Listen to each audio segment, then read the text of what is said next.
viewers. I thought I'd run over my drum set here. I've added a few things. And in a few videos you might notice I've got a new drum kind of off to the side that you can't really see what I'm playing, so I thought I'd show it to you. I've kind of called it a rain drum. What I've done is I've taken this extra tom that I have, and let's get some light here.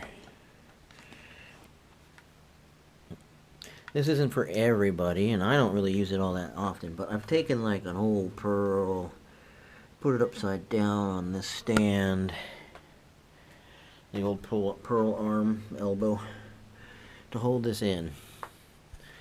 And then I'm kind of calling it a rain drum. I don't know if you can see that or not. But when you hit it, oh geez, this is a mess. When you hit it,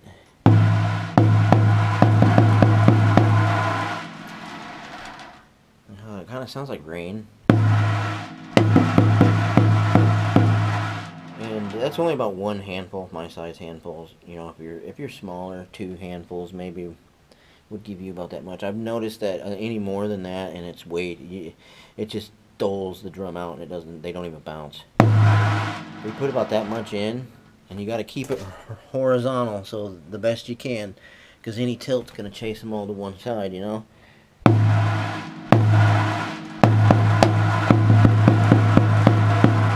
And those little BBs, those little balls in there will bounce all the way up to this other head. Make it almost sound like rain. Alright, almost like rain or something, or a weird snare drum, you know. And I wanted to show you here, this is what they are. These little freaking, what are they, 6mm Aerosoft BBs. They're plastic, little plastic BBs.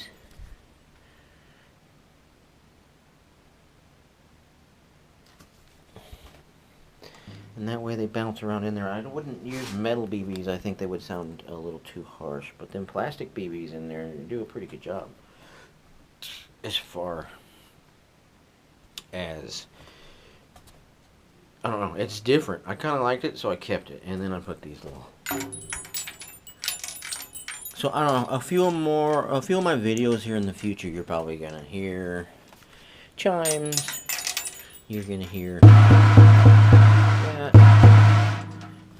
I just wanted to let anybody that's interested in that kind of thing know what I did. If they're interested in making that kind of thing, it's not too hard.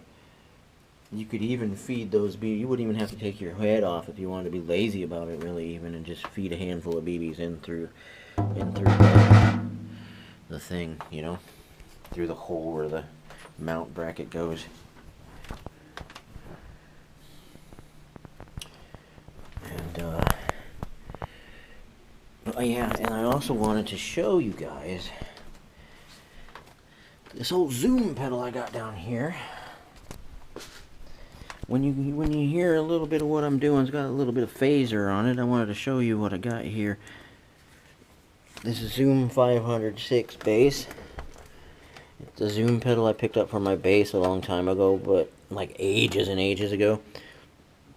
But I didn't like effects on my bass, so I never really used it. It just sits in a box. So what I've done in the past is I run the microphone coming from my snare in, let it pass through, and then go out. And like, this is an awesome pedal because it lets you do anything you want. You know, it's got compressor, it's got gain, it's got a wall pedal, it's got reverb, it's got delay, and like, it's got a bunch of channels you can choose from, right?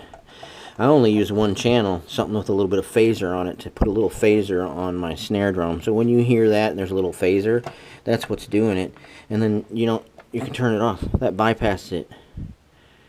And then also, if you really wanted to get technical, it'll show you. Let's see that? It picked that up.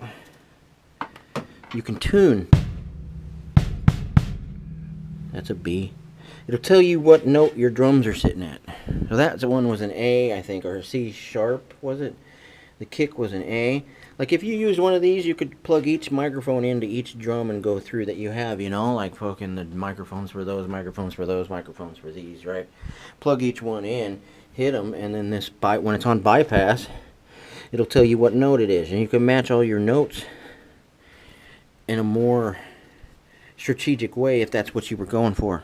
I don't really do it, but and then when you want the phaser back on, you just kick that on. And then it's got, how many channels does it got? 1, 2, 3, 4 A channels, B channels, C channels, D, E, and I think F.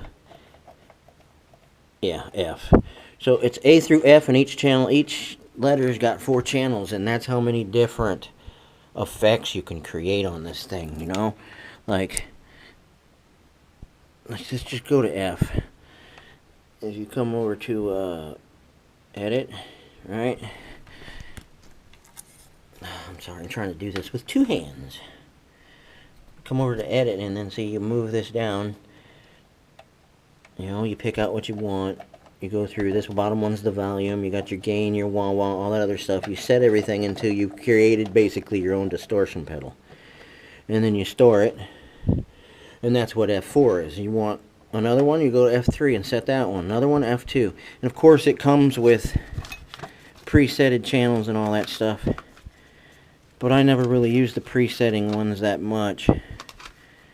If you can find one of these, they're pretty handy to just attach to your snare and get just a little bit of snare effects to your drum set without having without having any triggers. Like, I don't use triggers at all. This right here is the closest thing I've got to a trigger. And then you don't have to do it with a program or a studio, like, you know, like a studio program after it's done, when you're running it through your mixer and all that crap. You can put a little bit of phaser and stuff on it on the way in. And it helps to be able to control that, like with your foot. Bypass. It's on. It's bypassed. It's on, you know? It's that easy to turn that effect off and on. But, I don't know. I wanted to show people kind of what I got going on here while I had a minute, you know? Thanks for watching.